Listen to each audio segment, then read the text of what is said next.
Muchas bendiciones, mujeres y su palabra. Hoy iniciamos un nuevo libro. Soy Ariani Sojo y de verdad que estoy muy emocionada de iniciar la lectura de nuestro libro número 8, el libro de Ruth. Hoy vamos a leer 2 capítulos, el capítulo 1 y el capítulo 2 del libro de Ruth.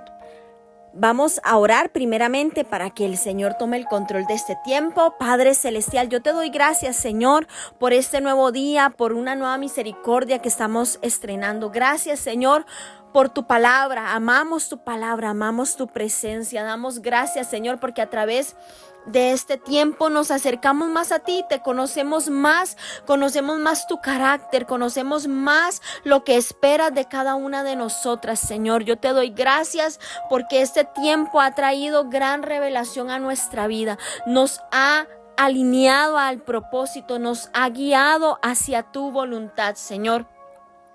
Gracias, Padre, a este tiempo. Se han caído vendas, se han caído velos, se han caído escamas espirituales, Señor. Se han destapado oídos. Padre, hemos comenzado a hablar diferente. Hemos creído, Señor, que nuestras bocas se transforman en carbones encendidos que comienzan a hablar tu palabra. Señor, hemos sido transformadas. Y yo sé, Señor, que esto solamente es la antesala. Mujer, crea esto para su vida. Esto que hemos leído hasta el día de hoy es solamente la antesala de lo que Dios tiene preparado para cada una de ustedes, mujeres que han decidido perseverar, que han decidido permanecer. Los milagros que han visto, las transformaciones que han visto en sus vidas es solamente la antesala de lo que Dios seguirá haciendo a través de su palabra en tu vida, en tu casa, en tu familia, en tu generación, en tus hijos, en tu matrimonio, en tus finanzas, en tu emprendimiento, en tu empresa, en tu trabajo. Es solamente la antesala. Porque Dios nos va a seguir sorprendiendo. Entre más anhelemos su palabra, entre más hambre tengamos, entre más sed tengamos de su palabra y de su presencia, más cosas sobrenaturales hará Dios con cada una de nosotras. Reciba esta palabra en el nombre de Jesús y prepárese con su Biblia, con su cuaderno y con su lápiz, porque este libro de Ruth viene cargado de muchas palabras poderosas para cada una de nosotras. ¿Quién escribió el libro de Ruth? Bueno, probablemente alguien que servía en la corte del rey David o un escriba durante ese reinado.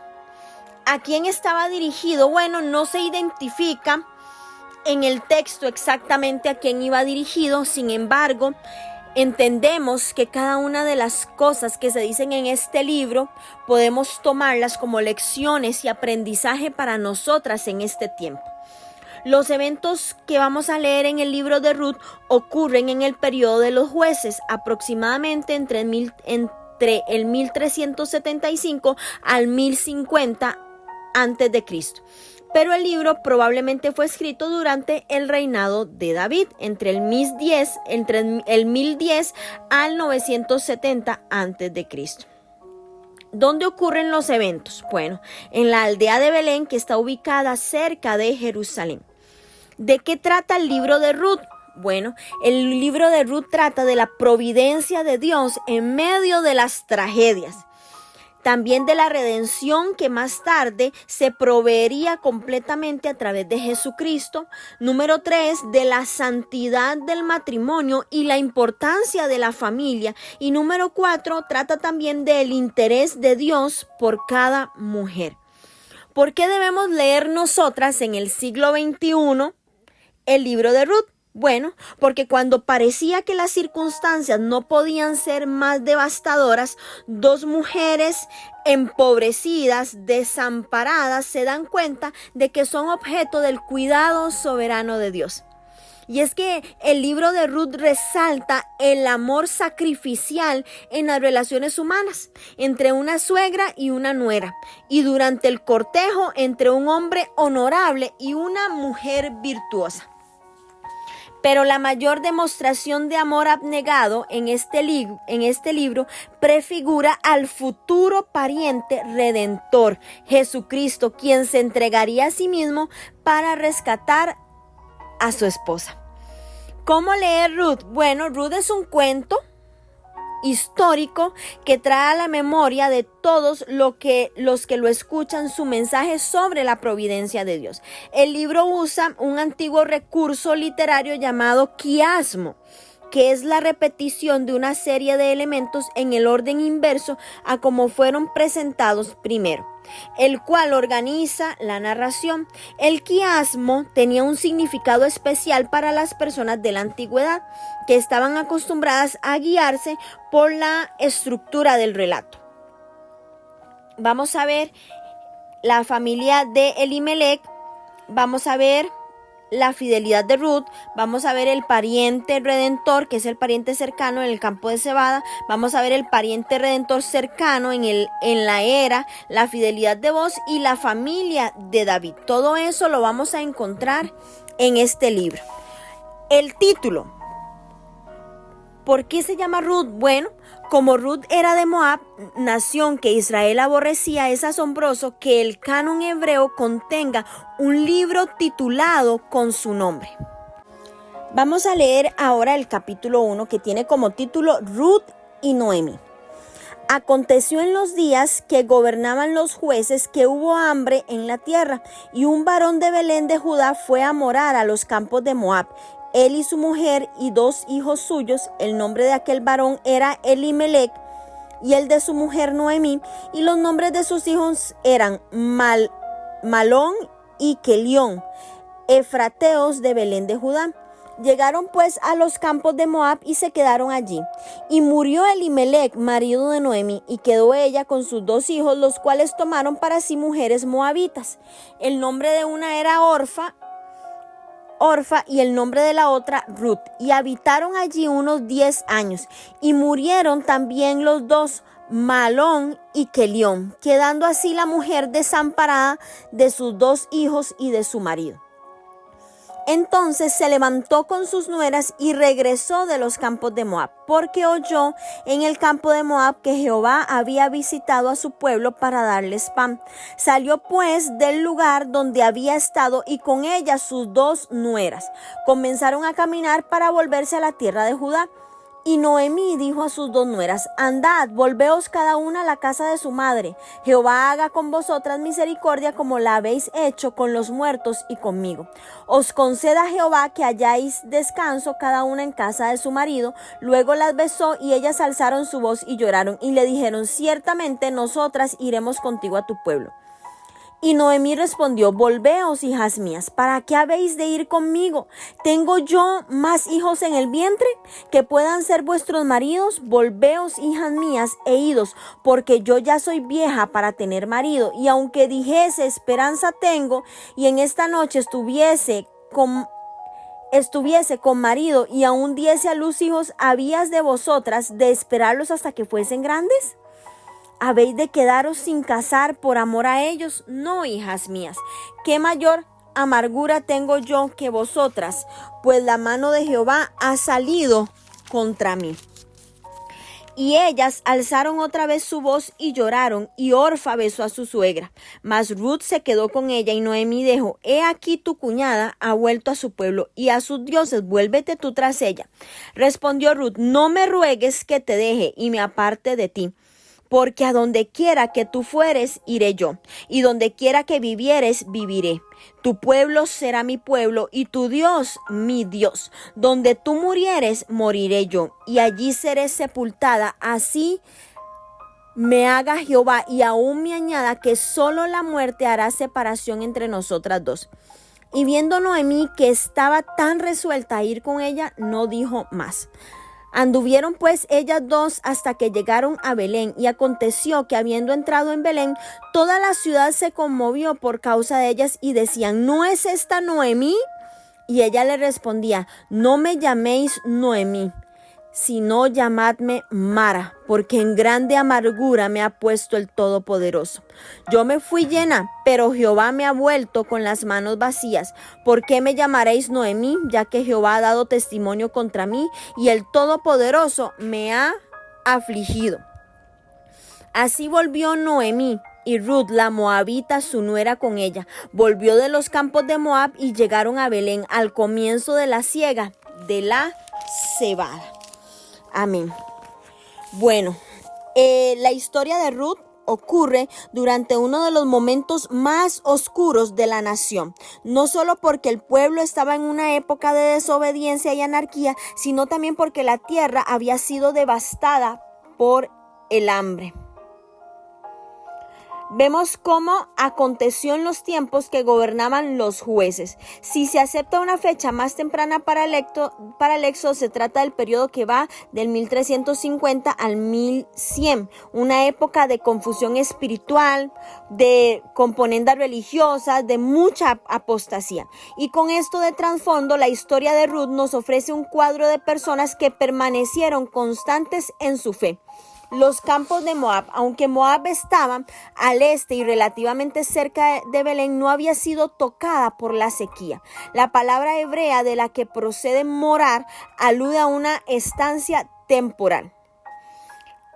Vemos cómo el texto nos indica que Elimelec buscó la dirección de Dios antes de actuar. En ningún momento nos dice que él busca la dirección de Dios, sino que al parecer él reaccionó a sus circunstancias con una solución drástica que él mismo determinó. Él eligió dejar la tierra prometida e ir a la nación pagana de Moab, pensando que sería más segura que el territorio que Dios había provisto para su pueblo. Y es que retirarnos sin la dirección de Dios del lugar donde Él nos colocó pone en peligro la posición privilegiada que se halla en el centro de su voluntad. Y esto lo aplicamos para todo, a nivel natural y a nivel espiritual. Movilizarnos, irnos, movernos del lugar donde Dios nos ha puesto sin su dirección puede provocar realmente peligros en nuestra vida. Elimelec significa mi Dios es rey. Noemí, placentera, deliciosa, amable. Malón significa enfermo, enfermizo. Kelión, débil, defectuoso.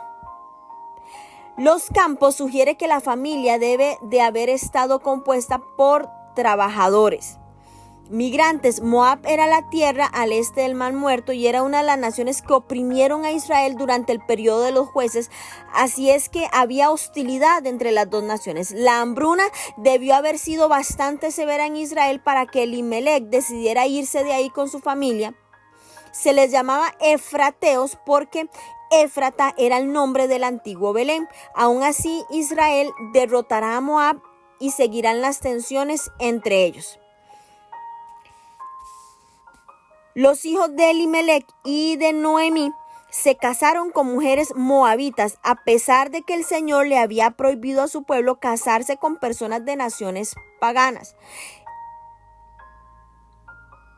Y aunque se indica que un hijo de procedencia moabita no podía ser admitido en la congregación de Israel hasta la 10ª generación, el matrimonio no estaba prohibido, solo lo prohíbe con las 7 naciones cananeas. Orfa significa ser batillo y Ruth significa amiga. Ruth era nativa de Moab, esposa de Malón y nuera de Noemí y Elimelec. Realmente Ruth era una nuera fiel. Su esposo murió antes de que tuvieran hijos, amaba a su suegra Noemí y abandonó su patria para ir con ella a Belén. Ruth fue una nuera que escuchó el consejo de su suegra. Vamos a ver cómo su espíritu y su carácter atrajeron a Boaz, el pariente redentor. Boaz estuvo de acuerdo en comprar la propiedad de Noemí y tomar a Ruth por esposa, y de su linaje nació el rey David y finalmente Jesús, el Mesías. Vamos a ver cómo de Ruth aprendemos que el juramento de Ruth a Noemí es una de las declaraciones más bellas de compromiso en la Escritura. la del versículo 16, donde ella le dice: no me ruegues que te deje y me aparte de ti, porque a donde quiera que tú fueres, iré, y donde quiera que vivieres, viviré. Tu pueblo será mi pueblo, y tu Dios será mi Dios. Donde tú murieres, yo moriré, y allí seré sepultada. Así que me haga Jehová, y aún me añada, que solo la muerte hará separación entre nosotras. Es una de las declaraciones más bellas de compromiso, de fidelidad que podemos leer en la Escritura. Su obediencia a Yahvé, Dios, le generó ricas recompensas, y eso lo vamos a ver muchísimo más adelante. Noemí era una mujer de fe perseverante, era la esposa de Elimelech y madre de Mahlón y Kelión. A causa de la hambruna, su familia se había reubicado en Moab, y en Moab murieron su esposo y sus hijos. Regresó a Belén con Ruth, y Ruth espigó en los campos de Booz, un pariente lejano, para ganarse su sustento. Noemí buscó seguridad para Ruth y la alentó a acercarse a Booz, su pariente redentor, cuando cuidó a su nieto, el hijo de Ruth y Booz, y que iba a ser el abuelo del rey David. ¿Qué aprendimos de Noemí? Bueno, hay lecciones muy prácticas de ella, de que a pesar de sus amarguras, decepciones, Noemí perseveró en la fe. Y la travesía de fe trae recompensas, ya sea en la tierra o en la eternidad. Noemí quedó desamparada. Noemí quedó sin propiedades. Noemí quedó sin posesiones ni el apoyo de su parentela, y con 2 nueras dependientes. Parecía aún más desposeída que cuando la familia vivía en Belén. La viudez nunca ha sido fácil, pero Noemí, como extranjera, sin hijos ni otros parientes, enfrentó una situación casi imposible de superar.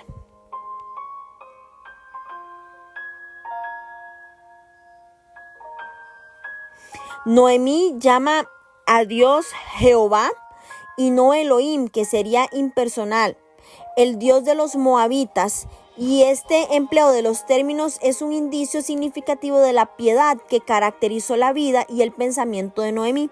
Misericordia traduce el término hebreo esed, que encierra la idea de amor y lealtad, un pacto de constancia. Noemí conoce el carácter de Jehová y ora para que sus nueras experimenten su misericordia. En tanto declara que el Dios de Israel no es solo misericordioso, sino que también es digno de confianza. Noemí libera a sus nueras y las insta a que sigan adelante, desentendiéndose de sus pasadas ataduras familiares.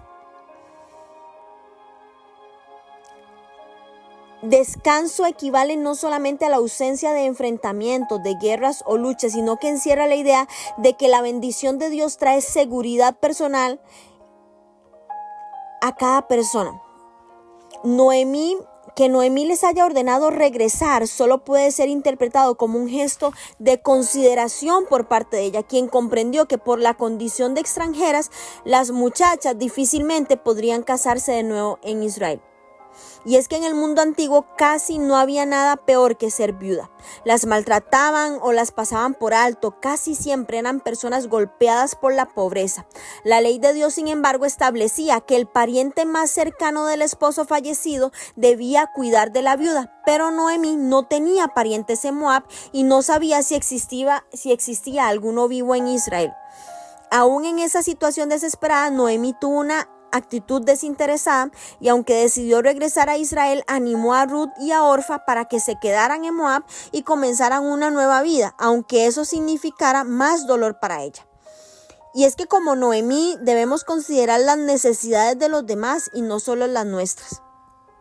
Según descubrió Noemí, cuando usted actúa desinteresadamente, otros se sentirán animados a seguir nuestro ejemplo. Ciertamente equivale a la expresión de ninguna manera, iremos contigo.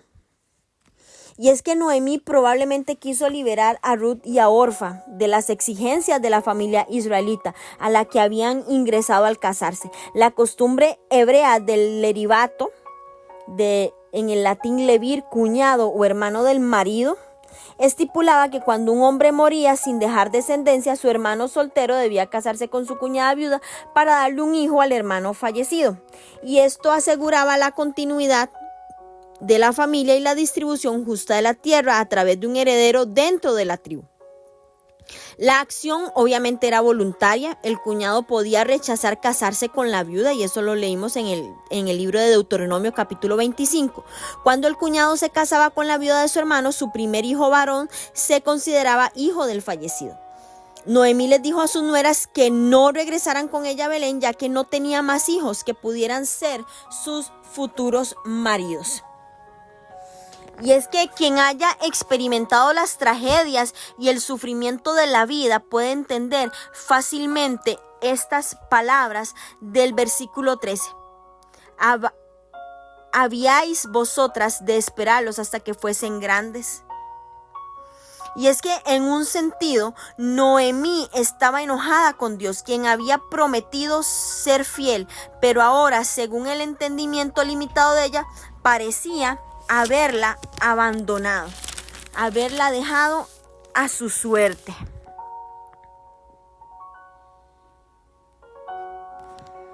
Noemí dice que la mano de Jehová ha salido contra mí, y esta actitud es comprensible, dado lo limitado de la verdadera revelación de la naturaleza de Dios en aquel tiempo. Sin embargo, su reacción no debe ser convertida en una afirmación sobre la naturaleza de Dios o con relación a la causa de su condición presente. El encomiable compromiso que había asumido Ruth no debe ser tomado como algo que refleja de manera negativa la actitud sumisa de un huérfano ante las repetidas exigencias de Noemí. Las palabras de compromiso de Ruth han sido inmortalizadas a través de los siglos y con suma frecuencia se repiten en ceremonias de bodas cuando la novia pronuncia los votos a su marido. Sin embargo, aquí Ruth expresa un afecto y su compromiso hacia Noemí. Principalmente la decisión de Ruth de ligarse a Noemí se basaba en su nueva fe en el Dios de su suegra, Yahvé de Israel. Incluso estaba dispuesta a aceptar las incertidumbres de una viudez permanente antes que abandonar su compromiso con el verdadero Dios. Llamadme Mara, dice el versículo 20, y es que Mara en hebreo es amargo y expresa la amargura de Noemí. El cambio de nombre de Noemí, que en hebreo significa dulzura, placentero, a Mara, utiliza este juego de palabras para expresar su desesperación a causa de los cambios en su vida. Sin duda, ella se consideraba una anciana amargada y sin esperanza. Y la forma en la que reciben a Noemí sugiere que pertenecía a una familia conocida, que realmente la conocían. Y Noemí compara el dulce significado de su nombre con el amargo de su suerte. Realmente Noemí experimentó penurias, abandonó a Israel casada y segura y regresó viuda y pobre. Se cambió el nombre para expresar su amargura y el dolor que sentía. Noemí no rechazaba a Dios al manifestar abiertamente su dolor. Sin embargo, parece que perdió la visión de los tremendos recursos que tenía en su relación con Ruth y con Dios. Mujeres, cuando enfrentemos momentos amargos, porque si yo les preguntara en este momento, ¿cuántas han vivido momentos amargos? ¿O cuántas en este momento, siendo honestas, se sienten Mara? Yo creo que muchas me levantarían la mano y me dijeran, Ariani, yo me siento así. Yo siento que mi nombre ya no es Ariani, es Mara. Pero, ¿saben algo, mujeres? Dios recibe con agrado las palabras sinceras, esas oraciones desgarradoras donde le decimos, Señor, hoy me siento así, me siento amarga, me siento mara, me siento desamparada. Y Dios nos va a recoger y Dios nos va a escuchar. Solo debemos de cuidarnos de no pasar por alto el amor, la fuerza y los recursos que Dios provee a nuestro alrededor. No permitamos que la amargura y la desilusión nos cieguen ante las oportunidades que Dios pone en nuestro camino. Jehová ha dado testimonio contra mí, me ha afligido, dice Noemí. Pero tenemos que ver que hay propósito en medio de todo. Que hay propósito en medio de todo y Dios estaba presente ahí. Vamos ahora a leer el capítulo 2 que dice Ruth recoge espigas en el campo de Booz. Dice así: tenía Noemí un pariente de su marido, hombre rico de la familia de Elimelech, el cual se llamaba Booz. Y Ruth la moabita dijo a Noemí: te ruego que me dejes ir al campo y recogeré espigas en pos de aquel cuyos ojos hallaré gracia. Y ella le respondió: ve, hija mía. Fue pues, y llegando espigó en el campo en pos de los segadores, y aconteció que aquella parte del campo era de Booz, el cual era de familia de Elimelech. Y aquí que Booz vino de Belén y dijo a los segadores: Jehová sea con vosotros. Y ellos respondieron: Jehová te bendiga. Y Booz dijo a su criado, el mayordomo de los segadores: ¿de quién es esta joven? Y el criado mayordomo de los segadores respondió y dijo: es la joven moabita que volvió con Noemí de los campos de Moab, y ha dicho: te ruego que me dejes recoger y juntar tras los segadores entre las gavillas. Entró pues y está desde por la mañana hasta ahora, sin descansar ni aún por un momento. Entonces Booz dijo a Ruth: oye, hija mía, no vayas a espigar a otro campo, ni pases de aquí, y aquí estarás junto a mis criadas. Mira bien el campo que sieguen y síguelas, porque yo he mandado a los criados que no te molesten, y cuando tengas sed, ve a las vasijas y bebe del agua que sacan los criados. Ella entonces, bajando su rostro, se inclinó en tierra y le dijo: ¿por qué he hallado gracia en tus ojos para que me reconozcas siendo yo extranjera? Y respondió Booz, le dijo: he sabido todo lo que has hecho con tu suegra después de la muerte de tu marido, y que dejando a tu padre y a tu madre y la tierra donde naciste, has venido a un pueblo que no conociste antes. Jehová recompense tu obra y tu remuneración sea cumplida de parte de Jehová, Dios de Israel, bajo cuyas alas has venido a refugiarte. Y ella dijo: Señor mío, halle yo gracia delante de tus ojos, porque me has consolado, porque has hablado al corazón de tu sierva, aunque no soy ni como una de tus criadas. Y Booz le dijo a la hora de comer: ven aquí y come del pan y moja tu bocado en el vinagre. Y ella se sentó junto a los segadores, y él le dio del potaje y comió hasta que se sació y le sobró. Luego se levantó para espigar, y Booz mandó a sus criadas diciendo: que recoja también espigas entre las gavillas y no la avergoncéis. Y dejaréis también caer para ella algo de los manojos, y lo dejaréis para que lo recoja y no la reprendáis. Espigó pues en el campo hasta la noche, y desgranó lo que había recogido, y fue como un efa de cebada. Y lo tomó y se fue a la ciudad, y su suegra vio lo que había recogido. Sacó también luego lo que había sobrado después de haber quedado saciada, y le dio. Y le dijo su suegra: ¿dónde has espigado hoy?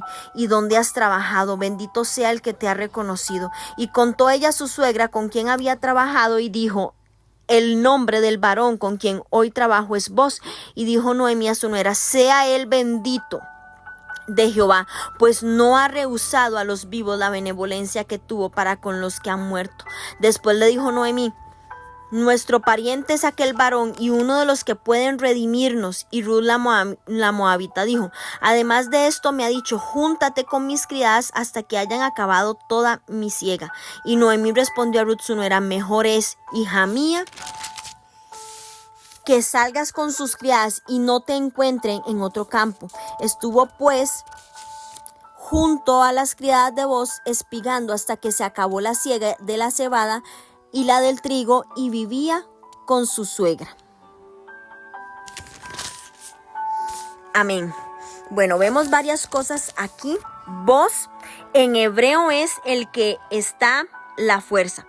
Boz era un hombre honorable, era rico e influyente, sus empleados y la comunidad lo respetaban. Además era un caballero, aún en su trato con mujeres que no pertenecían a su grupo étnico ni a su trasfondo económico. Noemí estaba emparentada con Boz a través de su esposo Elimelec, y algo importante para el papel de redentor que desempeñó más tarde. Era rico, que en hebreo representa algo más que prosperidad económica, alude al poder y a la posición social del individuo en la comunidad. También indica que Boz fue probablemente un guerrero en una etapa anterior de su vida. Las espigas que quedaban en el suelo eran la provisión de Dios para los pobres y desamparados.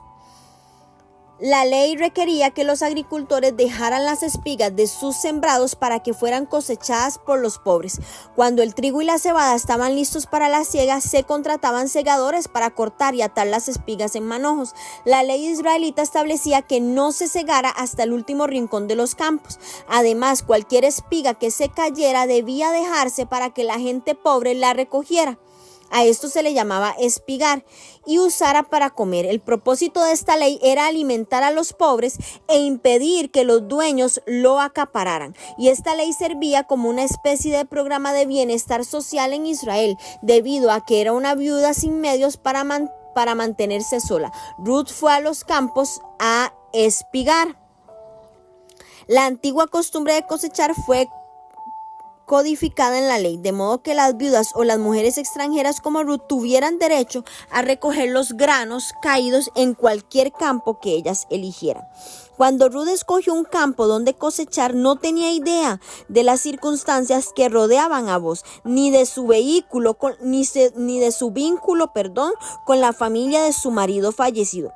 Y es que todo el libro presenta claramente la providencia de Dios, que obra detrás de escena y prepara el camino para concretar su plan. La providencia, la mano de Dios es evidente en todo este libro y nadie puede entender los caminos del Señor. Efesios 1:11 dice que hace todas las cosas según el designio de su voluntad. Y es que la providencia es el paraguas de la actividad de Dios en medio de su pueblo a lo largo de la historia y aún en el mundo actual.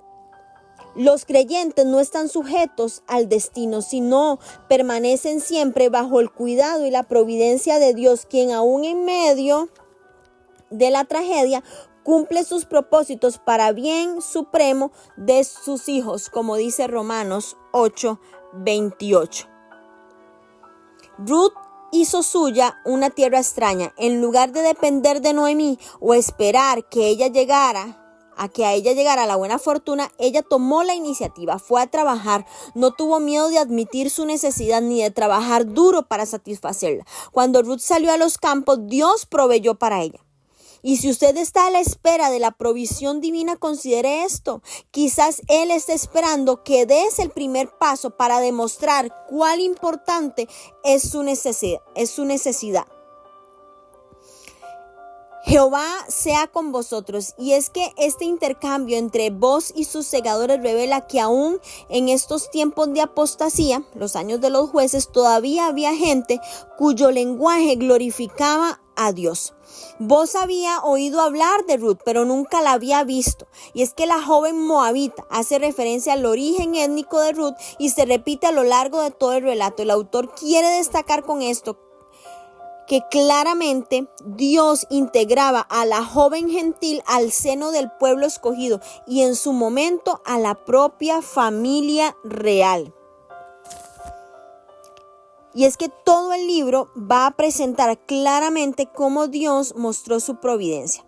Se descansaba probablemente en un refugio improvisado que protegía a los segadores de las inclemencias del tiempo y del calor. La tarea, aunque humilde, agotadora y quizás vil, Ruth la llevó a cabo con fidelidad. Yo te hago la pregunta, mujer, ¿Cuál es su actitud cuando la tarea que se le encomienda no está a la altura de su verdadero potencial? Las tareas que tienes a la mano tal vez sea lo que puede hacer, o a lo mejor sea el trabajo que Dios quiere que hagas. O como en el caso de Ruth, puede ser una prueba de su carácter, que habrá nuevas puertas, nuevas oportunidades. Boaz apela a la sensibilidad de Ruth, y quiere hacerle comprender que está sinceramente preocupado por su bienestar. Él le dice, hija mía, y esto da a entender la diferencia de edades a lo largo, a lo que algo Boaz va a referirse más adelante, conforme avancemos con el libro. Boaz le concede un tratamiento cortés, prometiéndole protección ante cualquier acción difícil o insensible por parte de quienes le rodean. Y este era un favor muy preciado, dado el provincialismo de la gente que frecuentemente discrimina o maltrata a los extranjeros. Vemos las prioridades espirituales de Boaz que se revelan en su respeto por los motivos que trajeron a Ruth a Israel, su amabilidad con Noemí y su confianza en Jehová, Dios de Israel. Y es que la vida de Ruth mostró cualidades admirables. Trabajaba duro, era amorosa, bondadosa, fiel, valiente. Y estas cualidades le permitieron ganar una buena reputación, pero solo porque la sustentó constantemente en todos los aspectos de su vida. A donde quiera que iba o cualquier cosa que hacía, el carácter de Ruth era el mismo. Y esto es un gran ejemplo para nosotros. Su reputación se forma, mujer, por la gente que nos observa en el trabajo, en la casa, en la ciudad, en la iglesia, en el trato con cada persona. Y una buena reputación surge al vivir siempre con las cualidades en las que cree, sin importar qué tipo de gente o de ambiente le rodee. Vemos la gratitud de Ruth porque ha descubierto la amabilidad en medio de las dificultades. Y la conversación entre Ruth y Boaz caracteriza el estilo del autor. Cerca de la mitad de los 85 versículos que vamos a leer en este libro están compuestos de diálogos y la historia se relata fundamentalmente por medio de ellos. Boaz distinguió a Ruth a la hora de comer, invitándola a sentarse junto a sus segadores, privilegio que un recogedor común no hubiera recibido. Vemos que al guardar lo que había sobrado de la comida de Boaz, Ruth se arriesgó a pasar vergüenza a fin de suplir las necesidades de su suegra. La costumbre hebrea del pariente redentor se encuentra únicamente en este libro. El familiar cercano o pariente, que era uno de los parientes redentores de Noemí, actuaba en nombre de otra persona para redimir en tiempos de crisis de tres maneras: comprando una propiedad perdida y devolviéndola al familiar que se había visto forzada a vender la tierra de su familia, pagando el rescate de un pariente que se había visto obligado a venderse como esclavo, o vengando la sangre de un pariente que había sido asesinado. Boaz cumplía los requisitos para ser el pariente redentor de Noemí y de Ruth, pues era familiar de Elimelech. Y este concepto, que permitía mantener en su familia la propiedad de un hombre muerto, incluía habitualmente el cuidado de la viuda, en este caso Ruth. De acuerdo con la ley del casamiento por levirato, como Noemí ya no estaba en edad de concebir hijos, Ruth podía actuar como una sustituta para gestar un heredero y redimir la tierra de la familia. Y estas prácticas, el casamiento por levirato y el rescate por parte de un pariente, proveían un libertador o redentor para la familia. Y esto lo vamos a ir viendo más adelante conforme avancemos con los próximos capítulos. Gracias, mujeres, por seguir acompañándome en la lectura de la palabra. Mañana vamos a continuar con el capítulo 4, con el capítulo 3 y el capítulo 4. Y terminaremos este libro, que es corto, pero que nos enseña muchísimo sobre la lealtad, sobre la fidelidad, sobre la generosidad, sobre el actuar de nosotras, cómo debe haber un compromiso mutuo entre los familiares. Bueno, muchísimas cosas, códigos de conducta que vamos a ver en estos 4 capítulos que yo sé que nos van a quedar calados en nuestro corazón. Las bendigo en el nombre de Jesús, que puedan tener un día glorioso, viendo la mano de Dios, proveyéndoles todo lo que necesitan en el nombre de Jesús.